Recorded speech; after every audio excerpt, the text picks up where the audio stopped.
BA third year के विद्यार्थियों का स्वागत। आज की इस क्लास में हम चीन की विदेश नीति, जो पिछले टॉपिक्स में हम पढ़ रहे थे, उसी को आगे बढ़ा रहे हैं।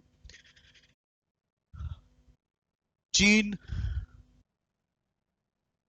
जो हमारा एक सशक्त पड़ोसी, उभरती हुई महाशक्ति और वर्तमान समय में अमेरिकी शक्ति को चुनौती देने वाला एकमात्र देश। हमने पिछले जो टॉपिक्स थे उसमें चीन के अभ्युदय को भी पढ़ा था और फिर चीन की जो शक्तियां थी, चीन शक्तिशाली जो हुआ, उसके बारे में भी हमने कुछ चर्चाएं की थी। उसकी विदेश नीति के निर्माण के क्या प्रमुख तत्व थे उनको भी देखा था। आज हम चीन की विदेश नीति की दो विशेषताओं पर चर्चा करेंगे। ये क्या है, महत्वपूर्ण जो चीज है वो है चीन की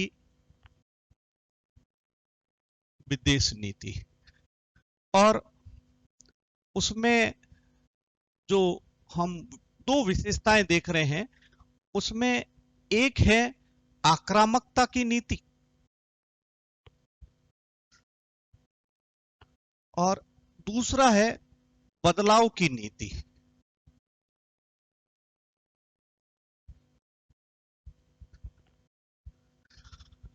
चीन की जो नीति है वो शुरू से ही आक्रामकता रही है।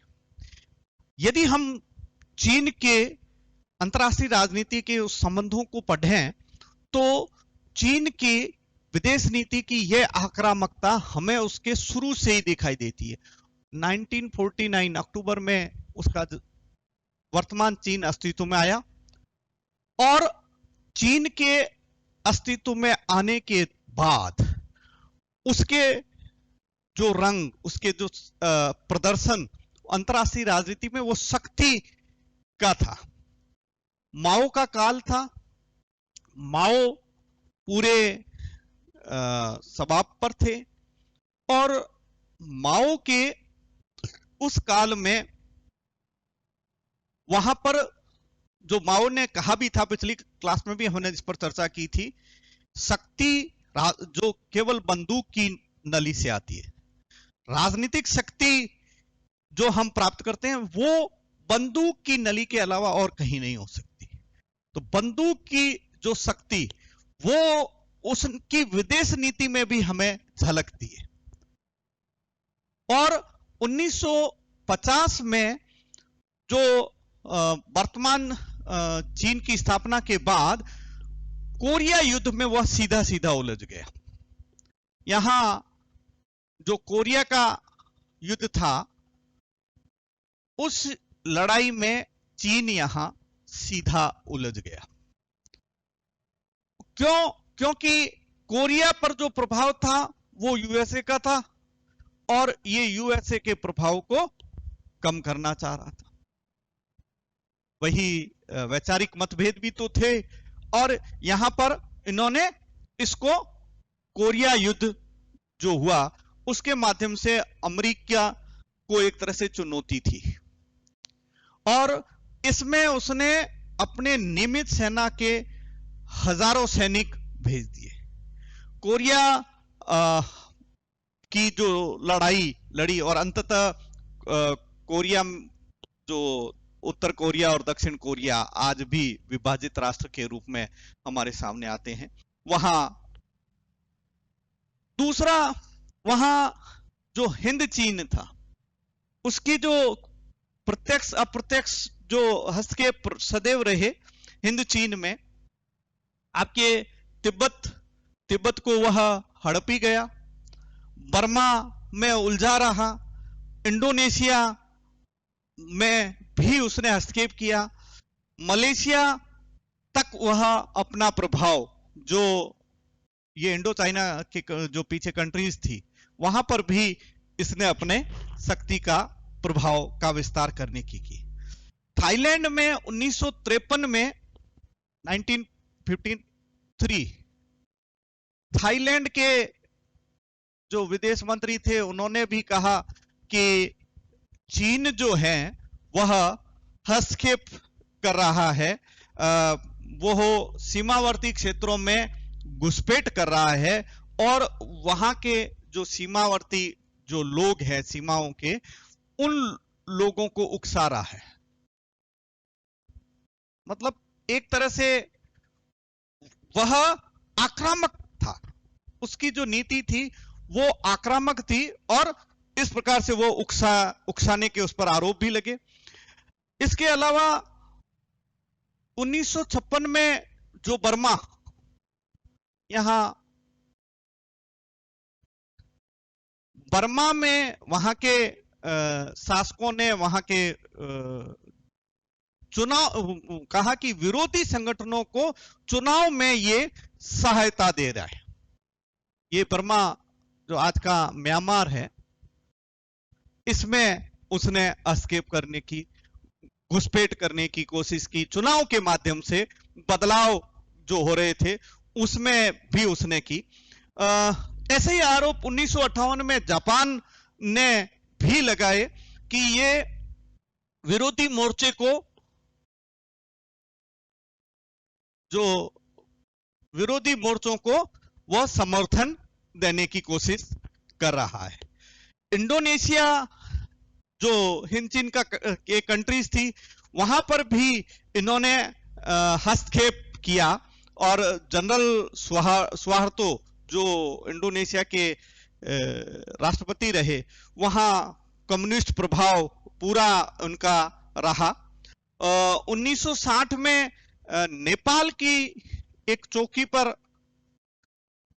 हमले के माध्यम से उसने घुसपैठ की और कई नेपाली क्षेत्र पर अपना दावा किया। यहां एक और चीज हम कहें तो उसने पाकिस्तान के साथ भी दबाव डाला। पाकिस्तान की सीमा जो भारत का जहां आजाद कश्मीर, पाकिस्तान का आजाद कश्मीर और भारत का जो पीओके, पाक ऑक्यूपाइड कश्मीर जो है, यहां पर उसने घुसपैठ की और वहां तात्कालिक जो विदेश मंत्री थी उन्होंने भी कहा कि चीन वह पाकिस्तान की जमीन पर हमला कर रहा है। और ये आपके यदि ध्यान हो तो कराकोरम हाईवे जो राजमार्ग है, ये आपके चीन और पाकिस्तान को जोड़ रहा है और ये वो क्षेत्र हैं जो पीओके में है। यहां पर लगभग चीन पाकिस्तान ने फिर चीन के दबाव में आकर लगभग 2000 वर्ग मील जो जमीन है वो चीन को सौंप दी। ये आजाद कश्मीर का क्षेत्र है और इस पर आज हाईवे बना है जो दोनों देशों को जोड़ रहा है। तो ये एक सीधा सीधा दबाव था। इसके अलावा तिब्बत पर हमला किया ही था और तिब्बत के जो शासक दलाई लामा थे, जो स्वतंत्र शासक के रूप में काम कर रहे थे, उनको भागकर भारत में शरण लेनी पड़ी, वो भारत में आ गए। 1962 में इस अमेरिकी, इस चीन की आक्रामक नीति हमें भी देखने को मिली जब चीन ने भारत पर हमला किया। चीन के द्वारा वो जो चीन का हमला भारत ने झेला 1962 की जो लड़ाई थी, उसको भारत को झेलना पड़ा क्योंकि चीन उसने लद्दाख के क्षेत्र में और जो हमारा नेफा का क्षेत्र था उसमें हमला कर दिया और आज भी करीब 2500 वर्ग मील जो जमीन है, ये आपके चीन के नियंत्रण में आज भी हमारे यहाँ हम कह सकते हैं। और ये लद्दाख और नेफा का क्षेत्र है।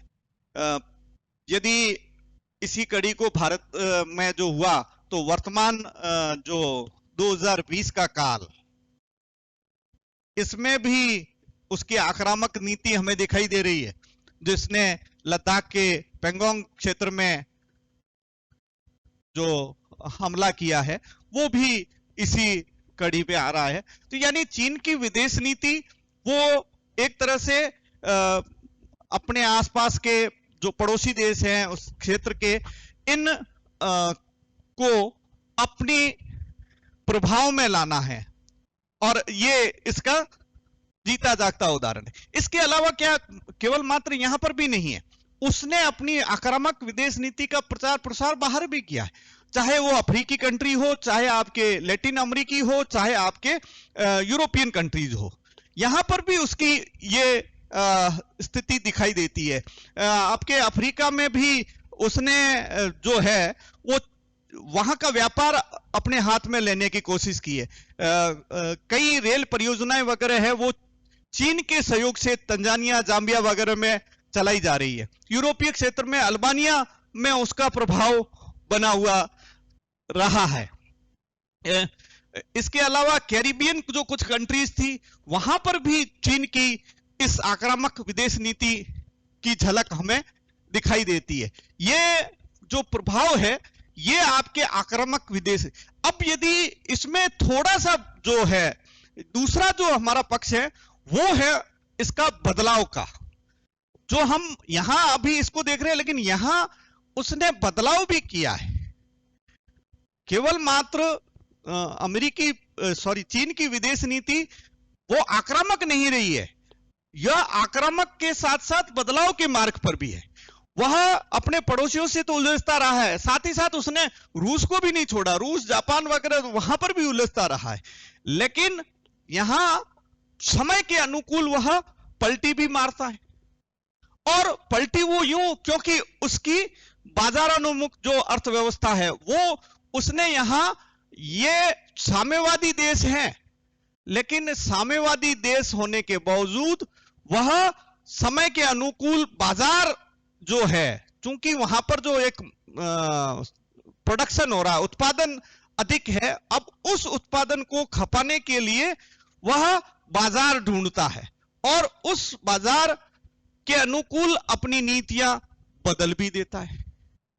वह आर्थिक क्षेत्र में, चूंकि चीनी जो माल है, चीन का सस्ता माल है, वह विश्व पूरे में विख्यात है, पूरा विश्व उससे माल खरीदता है। उसकी चाहे आपके फार्मास्यूटिकल्स वगैरह वर्तमान समय में देखा जाए तो ये दवाइयां वगैरह है जो अपने चीन से आ रही है। चीन के खिलौने, चीन की इलेक्ट्रॉनिक आइटम, तकनीक, जो वहां पर उसने पहले तकनीक के लिए बदलाव ये किया कि अपने यहां के विद्यार्थियों को उसने भेजा पश्चिमी यूरोपीय देश और अमेरिकी देशों में, वहां से वो तकनीक प्राप्त करके आए और उस तकनीक का प्रयोग उन्होंने यहां एक जो तकनीक को जो लाए वो समय के अनुकूल, जो उस अर्थव्यवस्था को मजबूत कर सके।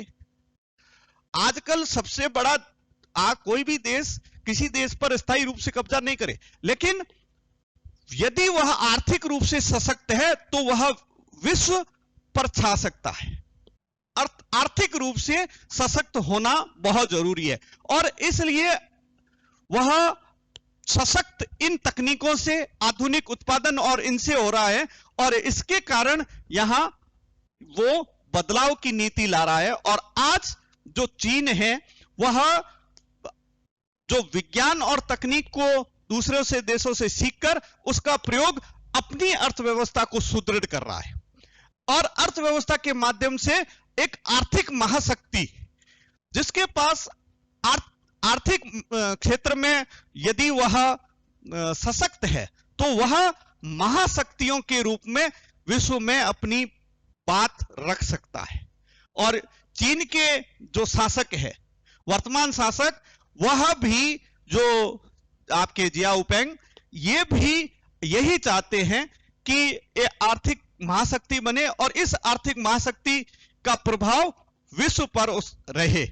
ये बहुत महत्वपूर्ण जो चीज थी वो इस चीन की विदेश नीति में दिखाई देती है। आक्रामक के साथ वो बदलाव भी कर रहा है और इन दोनों के कॉम्बिनेशन से आज विश्व में अमेरिका को चुनौती देने वाला एकमात्र देश है वो चीन है। ये बहुत महत्वपूर्ण बात थी और इसके साथ ही हम आज की इस क्लास को समाप्त करते हैं। Thank you.